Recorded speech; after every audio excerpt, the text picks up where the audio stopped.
Bruno Dalla Porta, bonjour. Vous êtes médecin, néphrologue, docteur en éthique et philosophie appliquée à la santé. Vous travaillez à la Fondation Santé des étudiants de France, une institution spécialisée dans la prise en charge soins-études des adolescents. Dans le cadre des débats Savoir et agir autrement, nous souhaitons vous interroger sur 2 points.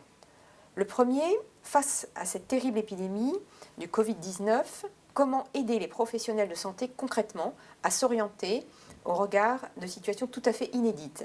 En second lieu, nous vous demanderons de clarifier les concepts sur ces problèmes sociétaux également tragiques qu'on rencontre dans les EHPAD, les réa et les différents services de médecine.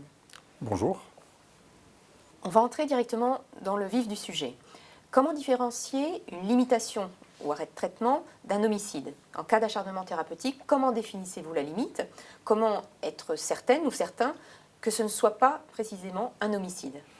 Donc c'est une très bonne question parce qu'effectivement, ce n'est pas clair dans l'esprit des citoyens, ni dans l'esprit des médecins d'ailleurs. En réalité, il y a 5 cas de figure où le médecin est confronté à la mort avec une personne. Le premier cas de figure, c'est ce que je vais appeler l'analgésie. Donc, par exemple, une personne a une détresse respiratoire, on la soulage, mais on risque d'accélérer la mort.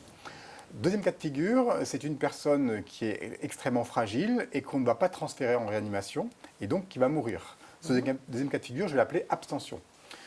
Troisième cas de figure, c'est une personne, par exemple, qui est en dialyse, qui a des traitements et chez qui on décide d'arrêter les traitements. Dans ce cas-là, elle va décéder des suites des arrêts de traitement. Ça, c'est ce qu'on appelle les limitations et arrêts de traitement. C'est le cas numéro 3. Quatrième cas de figure, c'est le suicide médicalement assisté. C'est-à-dire qu'on met à la disposition de la personne une substance qu'elle va ingérer elle-même, si elle le souhaite, toujours à ce moment-là, et de là va suivre un décès. Ça, c'est le quatrième cas de figure, donc le suicide médicalement assisté. Et le cinquième cas de figure, c'est le fait de provoquer délibérément la mort en injection directement une substance létale. Le cinquième cas de figure, c'est donc l'euthanasie.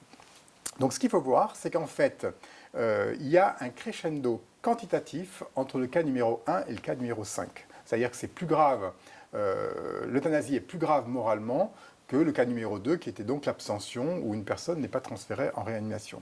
Donc il y a un crescendo moral entre le numéro 1 et le numéro 5.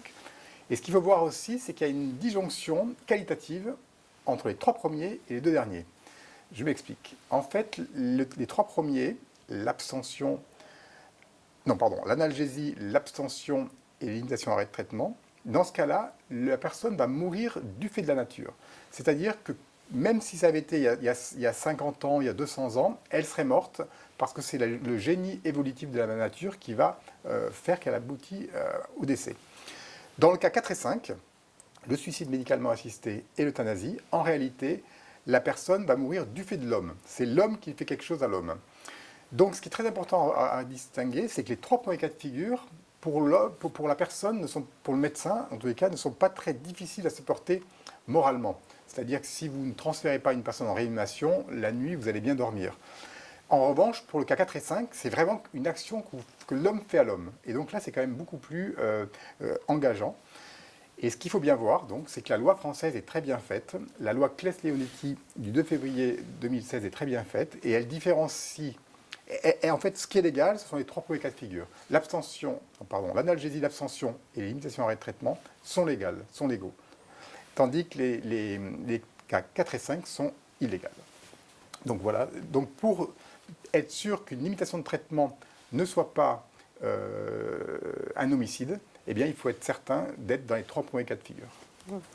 Merci. Dès lors, effectivement, vous nous précisez bien qu'il y a une distinction, c'est-à-dire une différence entre tuer et permettre de mourir.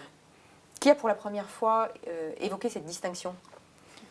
En fait, c'est très récent, parce que le fait d'avoir un plateau technique aussi important, ça a commencé dans les années 50 avec la réanimation, dans les années 54 avec la réanimation.